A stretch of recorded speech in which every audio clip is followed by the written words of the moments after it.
कंकर शंकर, बात है छोटी बड़ा पतंगड़, ढाई पहाड़ है कंकर शंकर, बात है छोटी बड़ा पतंग। स्वागत है आपका। ब्रेक के बाद आप लगातार देख रहे हैं कि कैसे आगरा के खौरपुरा गांव की तस्वीर हम आपको दिखा रहे हैं। ये खौरपुरा गांव आजकल आस्था का एक बिंदु बन गया है, आस्था का केंद्र बन गया है। कस्बे के कस्बे, गांव के गांव, शहर के लोग यहां पर पहुंच रहे हैं अपनी अपनी जहां पर जो मनोकामनाएं हैं, मुरादें हैं, उनको पूरी करने के लिए। और ये असल में है क्या? निशा खन्ना, डॉक्टर निशा खन्ना, आप क्लिनिकल साइकोलॉजिस्ट हैं। अमूमन ऐसा होता है कि कहीं भी कोई खुदाई कर ली जाए, कोई ना कोई पत्थर, कोई ना कोई शिला निकल आ ही जाती है। अब यहाँ पर 10 फीट की खुदाई होती है। जो पहली लड़की है उसने सपना देखा कि 10 फीट की खुदाई करेंगे तो जो पहली शिला मिलेगी वो माँ का एक रूप है, शेरावाली माता का एक स्वरूप होगा, और 15 फीट खुदाई करेंगे तो माँ का दूसरा रूप सामने आएगा।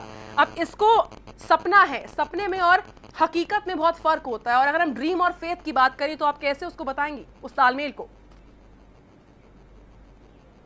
देखिए, मैं बार बार बोल रही हूँ, सपने जो आने हैं वो हमारे कहीं ना कहीं सप्रेस्ड विशेस का रोल होता है, हमारी हिडन एजेस का रोल होता है। तो कहीं ना कहीं मुझे लगता है ये सपना का लिंक कहीं ना कहीं किसी माता से या कुछ नहीं है, मुझे लगता है कोई हिडन एजेंडा है। हिडन एजेंडा क्या हो सकता है? क्योंकि किसी भी सपने को इंटरप्रेट करने से पहले उसके लेटेंट कंटेंट या मैनिफेस्ट कंटेंट का पता लगाना बहुत जरूरी है। बिल्कुल, विनोद साहब कंटेंट क्या है और लेटेंट कंटेंट क्या है? बिल्कुल, हिडन एजेंडा क्या हो सकता है, मनीष से जानेंगे। मनीष, उस वक्त उन लोगों के बीच में जिनकी अटूट आस्था यहाँ पर उमड़ कर बाहर आ रही है। लेकिन पहले तर्कशास्त्री विनोद जैन साहब के पास जाएंगे। विनोद जैन, ये बताइए सर कि खुदाई होगी, कहीं भी खुदाई होगी, वहां पर कुछ ना कुछ जरूर बरामद होता है। कोई पत्थर मिलता है, कोई शिला मिलती है, उसको आस्था का नाम दे दिया जाता है। और निशा जी कह रही है कि सप्रेस फीलिंग्स होती हैं जो इस तरीके से सामने आती हैं आपकी ड्रीम्स बनकर।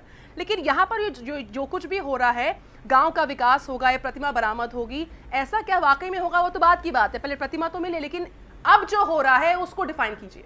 मान लीजिए दूसरी शिला मिल भी जाती है, उससे ये कहीं भी रास्ता नहीं निकलता सोचने भर का भी कि उससे कोई विकास होगा। अगर इसी तरह की बातों से विकास हुआ होता तो शायद भारत बैलगाड़ी के रास्ते से बढ़ के रेलगाड़ी के रास्ते तक नहीं पहुंच पाता जी, वो वहीं रहते।